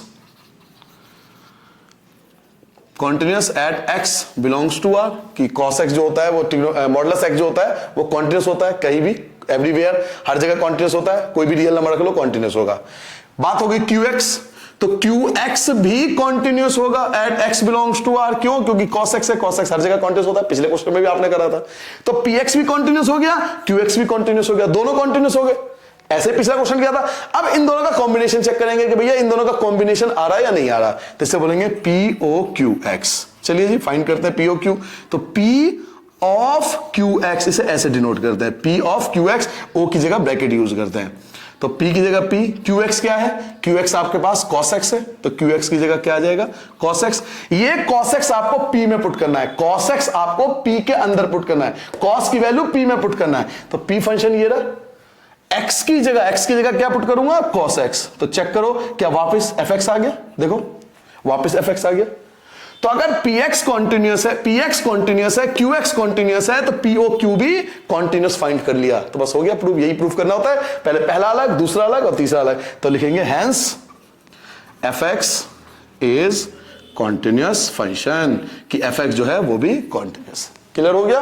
तो इस टाइप के जो क्वेश्चन होता है इसमें दो फंक्शन का कॉम्बिनेशन होता है, तो हमें चेक करना पड़ता है, पहले अलग, पहला पार्ट अलग कॉन्टिन्यूअस चेक करना होता है, दूसरा अलग कॉन्टिन्यूअस चेक करना होता है, फिर दोनों का कॉम्बिनेशन, इसे कॉम्बिनेशन बोलते हैं, दोनों का कंबाइन, कि दोनों कंबाइन करके कॉन्टिन्यूअस है या नहीं है। तो पहले px क्योंकि मॉडुलस है, मॉडुलस कॉन्टिन्यूअस होता है, qx ट्रिग्नोमेट्रिक cos x है, cos x भी कॉन्टिन्यूअस होता है, पहला कॉन्टिन्यूअस दूसरा कॉन्टिन्यूअस, दोनों का कंबाइन चेक कर लिया तो वापस फंक्शन आ गया, तो इसका मतलब ये भी कॉन्टिन्यूअस होगा। ठीक है, ये था आपका क्वेश्चन नंबर 32। मिटा दो, नोट कर लिया, सेम क्वेश्चन उसी पैटर्न पर। 33 देखो, हाँ जी भाई साहब 33 क्वेश्चन आप जल्दी से आ गए। 33 दो बेटा, क्वेश्चन क्या है, अब आपको चेक करना है साइन मॉडुलस एक्स, फिर से वही दो फंक्शन की बात हो गई। क्वेश्चन नंबर 33 आपको दिया हुआ बेटा साइन मॉडुलस एक्स, तो यहां भी दो फंक्शन हो गए ना, ध्यान से देखो, यहां भी दो फंक्शन की बात हो रही है, एक साइन, साइन क्या है, ट्रिग्नोमेट्रिक फंक्शन है, और एक मॉडुलस फंक्शन है। तो साइन को अलग चेक करेंगे, मॉडुलस को अलग चेक करेंगे, दोनों का कॉम्बिनेशन आप खुद भी कर सकते हो, जैसे आपने बाकी दो क्वेश्चन करे, मुझे लगता है ये भी कर लोगे। तो इसमें क्या करोगे, एक px ले लो, px अलग हो जाएगा, ये साइन x अलग हो गया, ठीक है। साइन आप कहोगे सिंपल साइन थोड़ी लिख सकते हो, आप कहोगे साइन लिख दो, मॉडुलस साइन, भाई साइन अपने आप में कुछ नहीं होता, साइन x लिखते हैं, और एक qx हो गया, qx क्या है, मॉडुलस x हो गया। तो एक ट्रिग्नोमेट्रिक फंक्शन हो गया और एक मॉडुलस फंक्शन हो गया। अभी मैंने आपको क्या बताया था, और पूरे वीडियो में स्टार्टिंग से आपको क्या समझा रहा हूं कि भैया ट्रिग्नोमेट्रिक फंक्शन साइन कॉस वगैरह कॉन्टिन्यूस होते हैं। यार इतने सारे क्वेश्चन प्रूव कर दिया आपने, तो क्या लिखोगे, px is continuous x belongs to r, continuous at x belongs to r। जो px जो होता है वो कॉन्टिन्यूस है sin x। आप लिख भी सकते हो since sin x is continuous, आप ऐसे नहीं लिख के ऐसे भी लिख सकते हो since sin x is continuous at x belong to r, कि sin x जो होता है वो सारे रियल नंबर के लिए कॉन्टिन्यूस होता है। दोनों फॉर्म में किसी भी लिख सकते हो, इससे घबराना मत, किसी भी फॉर्म में लिख सकते हो। ऐसे मॉडुलस फंक्शन लिख सकते हो, तो मॉडुलस के लिए क्या है, qx, तो लिख सकते हो since modulus function is continuous at x belongs to r, कि मॉडुलस भी तो है कॉन्टिन्यूस होता है। अब ये डिपेंड करता है आप पे, कोई यहां पर px लिखता है, कोई यहां पर qx लिखता है। मैं आपसे बार बार कह रहा हूं कि आप पे डिपेंड करता है आप किस फॉर्म में लिखना चाहते हो, इसके लिए कोई फिक्स रूल्स नहीं है। कि बात तो वही है ना, आप चाहो तो भाई ट्रिग्नोमेट्रिक लिख लो, sin x लिख लो, या px लिख लो, आप चाहो तो मॉडुलस फंक्शन लिख लो, या फिर qx लिख लो, ये आप पे डिपेंड करता है। इस चीज के चक्कर में मत पड़ना, ठीक है। तो पहला भी कॉन्टिन्यूस हो गया, दूसरा भी कॉन्टिन्यूस हो गया, तो आप इन दोनों का कॉम्बिनेशन चेक करेंगे, तो POQ बोलते हैं उसको। चलो POQ चेक करते हैं, PO की जगह ब्रैकेट QX चेक करते हैं, PQX, QX क्या है ढूंढो, QX आपका मॉडुलस x। अब ये मॉडुलस x आपको P में पुट करना है, मॉडुलस x आपको P में पुट करना है, तो मॉडुलस x पुट करो P में, ये रहा P, साइन की जगह साइन लिखोगे, x की जगह क्या लिखोगे, मॉडुलस x। देखो वापस क्या आ गया, fx आ गया। तो अगर px कॉन्टिन्यूस है, qx कॉन्टिन्यूस है, तो इनका कॉम्बिनेशन भी क्या निकल गया, कॉन्टिन्यूस निकल गया। तो क्या लिखोगे, हेंस fx इज कॉन्टिन्यूस, कि fx जो है वो कॉन्टिन्यूस है। क्लियर हो गया बेटा। तो बाकी क्वेश्चन और इन क्वेश्चनों में फर्क समझ में आ गया, पहले डिफरेंस समझना जरूरी है। अब तक जो आप क्वेश्चन कर रहे थे उसमें क्या था कि एक ही फंक्शन था, ट्रिग्नोमेट्रिक फंक्शन था, या मॉडुलस फंक्शन था, या पॉलिनोमियल फंक्शन था। बट अब जो आपने तीन क्वेश्चन करे ना, इसके अंदर फंक्शन का कॉम्बिनेशन है, पहला फंक्शन दूसरा फंक्शन को कंबाइन कर दिया, दो फंक्शन गिवन है। तो पहला फंक्शन कॉन्टिन्यूस है, डायरेक्ट आपको स्टेटमेंट लिखनी होती है, प्रूव नहीं करना भाई, प्रूव भी करोगे तो वैसे भी तो कॉन्टिन्यूस ही आएगा, आप चाहे वो प्रूव कर लो एट सी, वही सी वाला पॉइंट ले लो, कॉन्टिन्यूस प्रूव कर लो, लेकिन करते नहीं है प्रूव, डायरेक्ट लिख देते साइन कॉन्टिन्यूस फंक्शन है, मॉडुलस जो होता है कॉन्टिन्यूस फंक्शन होता है, इन दोनों का कॉम्बिनेशन ये वापस शो कर दो, fx आ गया, तो ये भी कॉन्टिन्यूस होगा, ठीक है। तो अगर दोनों फंक्शन कॉन्टिन्यूस है तो उसका कॉम्बिनेशन भी कॉन्टिन्यूस ही होगा। इस क्वेश्चनों से ये हमें सबक मिलती है। जल्दी से नोट करो बेटा, फिर आते हैं क्वेश्चन नंबर 34, लास्ट क्वेश्चन करेंगे, जल्दी नोट कर लो। चलिए भाई साहब लास्ट क्वेश्चन पे आता है अपने एक्सरसाइज के। बेटा भाई साहब लास्ट क्वेश्चन ला दो, आ गया। देखो बेटा क्वेश्चन देखो कितना बढ़िया क्वेश्चन है। Find all the point of discontinuity, कह रहा है किस पॉइंट पे, वो सारे पॉइंट बताओ जिस पे डिसकंटिन्यूस होगा, और आपको फंक्शन गिवन है बेटा क्वेश्चन नंबर 34, फंक्शन आपको गिवन है modulus x minus modulus x plus 1। अब यहां पर एक चीज को समझो, यहां पर दो फंक्शन नहीं है। अब तक आपको शायद हैबिट पड़ गई होगी दो फंक्शन, तो आप सोचोगे ये भी दो फंक्शन है, नहीं। जरा ध्यान से देखो, दोनों ही मॉडुलस के फॉर्म में, दोनों ही फंक्शन मॉडुलस वाले हैं। तो इस टाइप के क्वेश्चन हम ये तो नहीं कह सकते कि दोनों अलग अलग फंक्शन है, क्योंकि दोनों में मॉडुलस यूज किया गया है। तो बेटा इस टाइप के क्वेश्चन करने के लिए पहले फंक्शन को डिफाइन करना पड़ता है, मतलब इस फंक्शन को ब्रेक डाउन करके पहले प्रॉपर तरीके से लाना पड़ता है। कैसे लाते हैं देखो, ये x है, इसके साथ कुछ नहीं है, तो x की वैल्यू जो आएगी 0 आएगी। अगर ये x है, सिंपल x है, इसके साथ कुछ नहीं है, तो इसका मतलब x इक्वल टू 0, एक फंक्शन दिया हो गया। और एक फंक्शन है x प्लस 1 इक्वल टू 0, यानी x की वैल्यू -1। क्लियर हो गया मैंने क्या कहा। एक x है, उसका जीरोस फाइंड करने के लिए हम x इक्वल टू 0 लगाएंगे, और x प्लस 1 इक्वल टू 0, तो एक तो होगी 0 और एक होगी -1। तो अगर ग्राफ पे हम इसको रिप्रेजेंट करें इस फंक्शन को, ध्यान से देखना एक एक चीज, तो माइनस इन्फिनिटी से प्लस इन्फिनिटी नंबर होता है। आपके पास आया -1, एक तो -1 आया और एक आपके पास 0 आया, यानी इसकी वैल्यू 0 आई थी और इसकी वैल्यू -1 आया था। माइनस इन्फिनिटी से इन्फिनिटी के बीच में आपने ग्राफ बना दिया और ये ग्राफ के फॉर्म में ये आ गया। माइनस इंफिनिटी से -1 से 0, 0 से इंफिनिटी। ये कहां से आया पता लग गया, ये इससे आया। Modulus x equal to 0, zero find करने के लिए इसको सॉल्व करा तो -1 आया, तो एक ग्राफ के फॉर्म में आपने रिप्रेजेंट कर दिया। अब देखो इस फंक्शन को कैसे डिफाइन करेंगे। मान लीजिए कि जो x की वैल्यू है वो -1 से छोटा है, केस 1, केस पहला, ठीक है।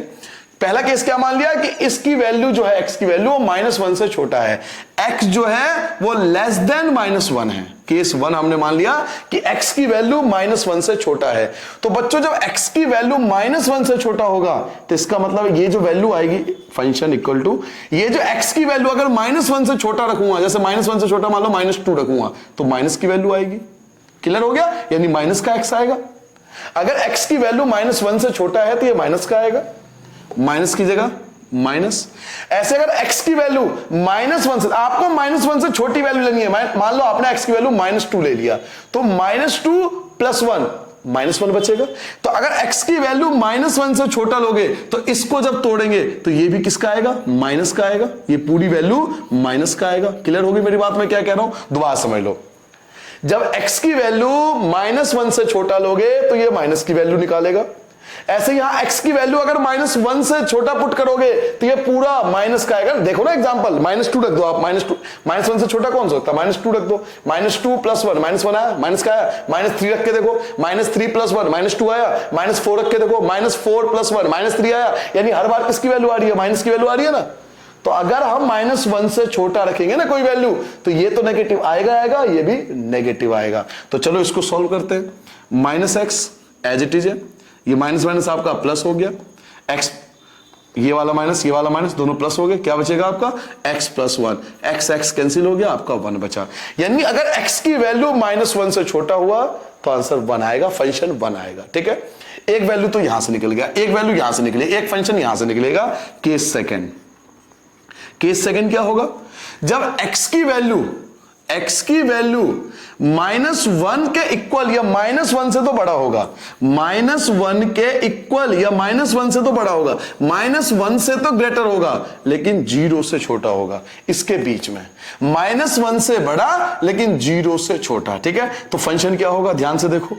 अगर बच्चों मैं x की वैल्यू -1 से बड़ा लूं और लेकिन 0 से छोटा लूं तो अब भी ये माइनस की आएगा। क्यों सर जी, भाई 0 से छोटा आप कुछ भी लोगे, माइनस का 0.5 लोगे, 0 से छोटा तो माइनस की आएगा। तो माइनस का अगर 0.5 ले लिया, मान लो इसके बीच में आ रहा है माइनस का 0.5, तो अगर x की वैल्यू माइनस का 0.5 लूंगा तो माइनस की वैल्यू तो आएगी ना, माइनस की जगह माइनस। लेकिन जब यहां पर वैल्यू माइनस का 0.5 लोगे तो माइनस का 0.5 + 1, तो आपका आंसर क्या आएगा, प्लस का आएगा। तो ये वैल्यू जो आएगी अब आपका प्लस का आएगा। क्लियर हो गई मेरी बात, दोबारा देख लो एक बार क्या कह रहा हूं। -1 से बड़ा लेना है लेकिन 0 से छोटा लेना, मतलब एक वैल्यू तो ये हो गई। अब आपको इसको सॉल्व करना है, -1 से बड़ा ले लो लेकिन 0 से छोटा ले लो। तो -1 से बड़ा लोगे लेकिन 0 से छोटा लोगे, नेगेटिव वैल्यू मान लो आपने ये रखी, इसकी वैल्यू यहां पुट करोगे तो ये माइनस का आएगा। लेकिन ये वैल्यू जब यहां पुट करोगे ना तो माइनस का 0.5 + 1 ये आपका पॉजिटिव वैल्यू हो जाएगा ना भाई। माइनस का 0.5 में +1 करोगे तो क्या आएगा, 0.5 प्लस का आएगा।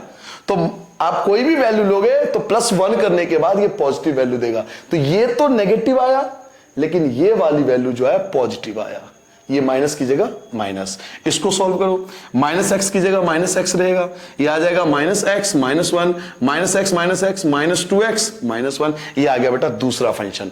दो फंक्शन हो गए, एक फंक्शन और बनेगा कब, जब 0 से बड़ी वैल्यू। केस थर्ड बेटा इस टाइप के क्वेश्चन को क्या करना पड़ता है, पहले डिफाइन करना पड़ता है, क्योंकि दोनों क्वेश्चन मॉडुलस में है। ये अभी आप फंक्शन को डिफाइन कर रहे हो, सॉल्व कर रहा नहीं अभी तो फंक्शन को डिफाइन कर रहे हो आप। केस थर्ड क्या है, जब x की वैल्यू 0 से बड़ी, ये वाला पार्ट हो गया, ये वाला पार्ट हो गया, अब ये वाला पार्ट सॉल्व होगा जब x की वैल्यू 0 से बड़ी हो।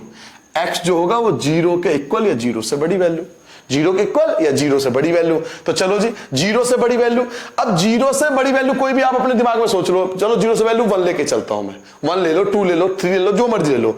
अगर मैं 0 से बड़ी वैल्यू 1 लेता हूं तो 1 रखूंगा तो पॉजिटिव वैल्यू आएगा, तो ये तो प्लस का आएगा। 0 से बड़ी वैल्यू रखूंगा प्लस का आएगा, माइनस 0 से बड़ी वैल्यू रखूंगा 1 रखूंगा, 1 और 1 2, प्लस का ही तो आ रहा है तो प्लस का 2, तो प्लस का ही आएगा।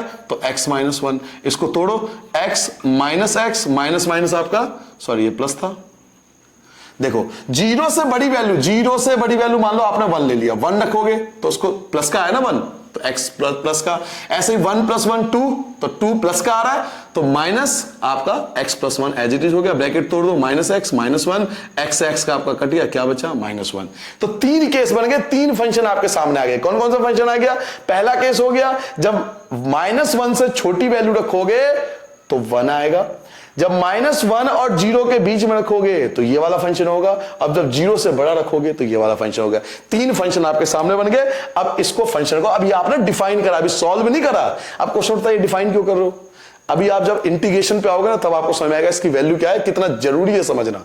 इंटीग्रेशन में इसका यूज होगा बेटा, इसलिए अभी समझ लो ज्यादा अच्छा है। अब ये वैल्यू कहां से निकालते हैं? x जो भी नंबर आपको दिया ना मॉडुलस में, इसको इक्वल टू में 0 रख दो, तो x = 0, तो एक तो 0 आ गया, x + 1 = 0, तो x की वैल्यू -1 आ गया, ग्राफ पे आ गया। तो 3 केस बन गए, पहला केस, दूसरा केस, तीसरा केस। तीनों केस को हमने सॉल्व करके 3 फंक्शन निकाल लिए। अब इसके आगे कैसे सॉल्व होगा देखो। अब आपने फंक्शन ये मिटा दो, इसकी आवश्यकता नहीं है। अब आपके पास फंक्शन आ गया, 3 फंक्शन आ गए, ठीक है जी। कौन कौन सा फंक्शन आया? पहला फंक्शन आपके आप आया था 1, पहला 1 आया था। दूसरा क्या आया था? -2x -1, और तीसरा क्या आया था आपका -1। ये 3 है। ये वाला केस कब आया था? जब x की वैल्यू -1 से छोटा हो। ये वाला केस कब आया था? ये वाला केस आपका ये आया था जब -1 से इक्वल या बड़ा हो लेकिन 0 से छोटा हो। और ये वाला केस कब आया था? जब x 0 से बड़ा हो। तो आप ध्यान से देखो, अगर सब कुछ हटा दिया जाए आपके दिमाग से अगर मैं सब कुछ रिमूव कर दूं तो ऐसा नहीं लग रहा कि आपको 3 फंक्शन दिया और इस टाइप के क्वेश्चन आप कर चुके हो। ऐसा बिल्कुल सेम क्वेश्चन नहीं आ गया। अब आपको क्या करना है? आपको सिर्फ चेक करना है, -1 पे लेफ्ट हैंड लिमिट, -1 पे राइट हैंड लिमिट। देखो ध्यान से, -1 पे लेफ्ट हैंड लिमिट, -1 पे राइट हैंड लिमिट, 0 पे लेफ्ट हैंड लिमिट, 0 पे राइट हैंड लिमिट। 2 पॉइंट पे चेक करना है। किस किस पे चेक करना है? -1 पे, 0 पे। Simple question. तो चलिए स्टार्ट करते हैं। तो left hand limit at x = -1। चलिए जी -1 पे चेक करते हैं। लिमिट x अप्रोचेस, क्या लिखोगे? -1 नेगेटिव, -1 से छोटा, fx = लिमिट, इसकी वैल्यू h अप्रोचेस में हो जाता था -1, यहां पे 0 आ जाएगा। तो इसकी वैल्यू तो आपको डायरेक्ट दे रखा है, क्या दे रखा है? 1, तो आंसर 1 आ गया। लेफ्ट हैंड लिमिट क्या आ गया? 1 आ गया। लेफ्ट हैंड लिमिट आपका 1 आ गया। अब राइट हैंड लिमिट सॉल्व करेंगे। Right hand limit at x = -1। चलिए जी, right hand limit x approaches -1। आपको याद है ना तरीका क्या बताया था? आप -1 पे चेक करो, तो -1 -h -1 + h। इसकी तो आवश्यकता पड़ेगी नहीं क्योंकि आपको डायरेक्ट 1 दे रखा था, इसकी आवश्यकता पड़ेगी आपको।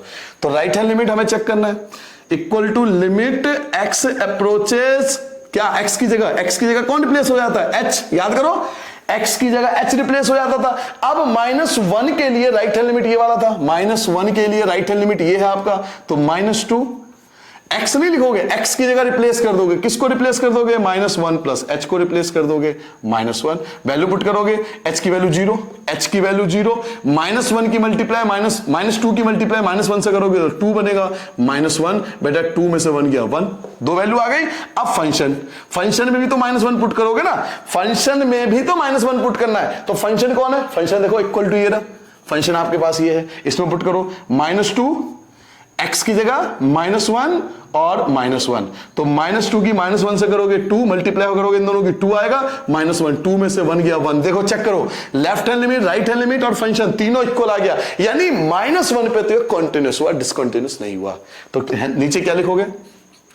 Left hand limit = right hand limit = function, सबकी वैल्यू जो आई वो -1 पर 1 आया, तो hence it is continuous at x = -1, कि -1 पे तो कॉन्टिन्यूअस है। पहला केस, पहला क्वेश्चन, पहला पार्ट समझ में आ गया। मेन काम क्या है मैं आपको बताऊं, मुझे पता है ये सब आपको आता है, ये इसमें कोई इशू नहीं है, ये सब आपको आता है।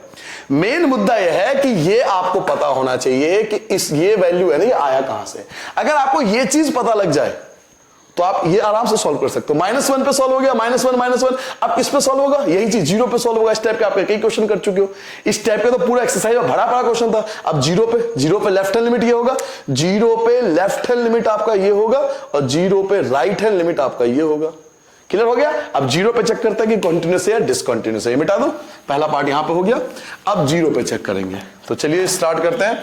Left hand limit at x = 0, zero पे लेफ्ट हैंड लिमिट हमें चेक करना है, तो limit x approach zero minus, मैं चाहूं तो यहां पे ग्राफ पे बना लूं पहले से ही, जीरो जीरो माइनस एच और जीरो प्लस एच, पहले लिख लेता हूं। fx हो गया इक्वल टू लिमिट x को रिप्लेस कर देगा h, ठीक है जी। फंक्शन कौन सा लूंगा, तो लेफ्ट हैंड लिमिट ये लूंगा, -2 x नहीं लिखूंगा, x की जगह क्या रिप्लेस कर दूंगा, जीरो माइनस एच रिप्लेस कर दूंगा, -1, h की वैल्यू जीरो, h की वैल्यू जीरो, तो जीरो माइनस जीरो जीरो, 2 की जीरो से खत्म, क्या बचा, -1 बचा। अब निकालूंगा बेटा right hand limit at x equal to zero.